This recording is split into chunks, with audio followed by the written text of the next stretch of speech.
আসসালামু আলাইকুম রহমতুল্লাহি ওয়াবারাকাতুহু। দূর ও কাছে সবার জন্য অনেক অনেক ভালোবাসা। আশা করি আল্লাহর রহমতে মেহেরবানিতে সবাই ভালো আছেন। আলহামদুলিল্লাহ আমিও ভালো আছি।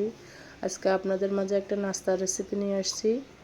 আমি এখানে হলুদ গুঁড়া, মরিচের গুঁড়া, মশলার গুঁড়া, লবণ আর ধনেপাতা নিয়ে নিলাম।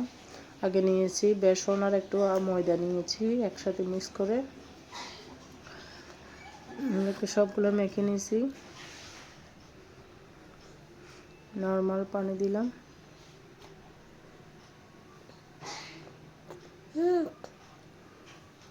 একটা সোডা দিচ্ছি, খাওয়ার সোডা অল্প একটু দিচ্ছি, বেশি দিই নাই, অল্প একটু দিচ্ছি।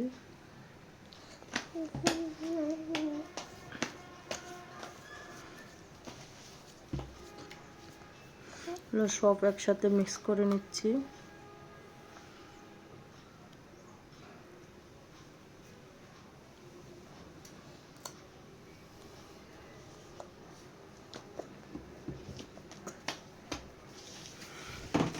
পানি দিয়ে মেখে নিচ্ছি, নর্মাল পানি দিয়ে।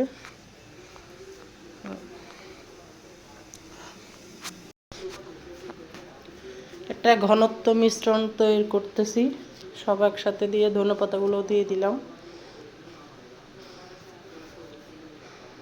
আর এখানে আমি নিয়েছি কুমড়োর ফুল, মিষ্টি কুমড়োর ফুল দিয়ে আজকে আমি বড়া বেগুনির মতো বানাবো। আপনারা তো বেগুনি খাইছেন, এখন মিষ্টি কুমড়ার ফুল দিয়ে আমি বেগুনি বানাবো।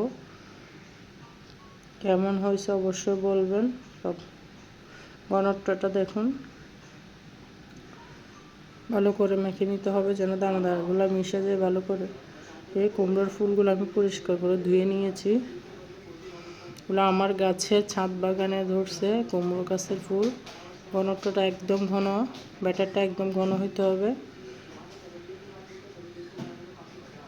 এই লেগে গেছে। ফ্রাই প্যানে আমি তেল দিয়ে দিলাম। তেলটা গরম হয়ে গেছে অনেক, একদম গরম তেলে দিতে হবে। দেখুন আমি এখানে ডুবাইয়ে দিচ্ছি।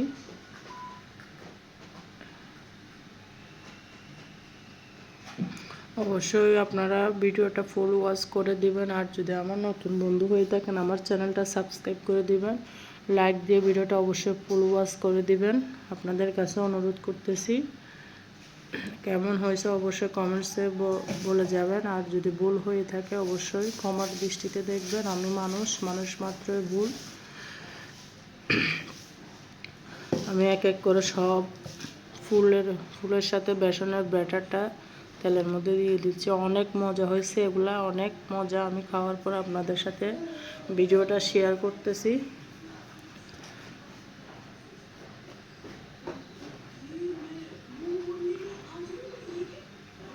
এবার উল্টাই দিচ্ছি।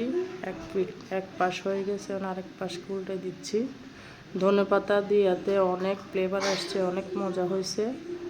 শীতকালে কোনো কিছু আসলে মজাই আলাদা, ধনেপাতা থাকে সেজন্য।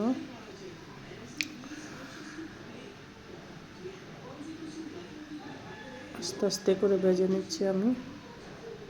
আঁচটা কমাই দিছি, চুলার আগুনটা আমি কমাই রাখছি, লো মিডিয়াম করে নেই, মিডিয়াম সাইজে করে রাখছি।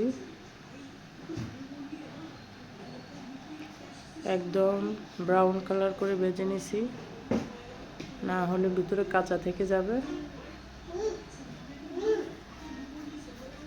আবার দিয়ে দিচ্ছি, আর কয়টা ছিল এগুলো ওখানে দিয়ে দিলাম।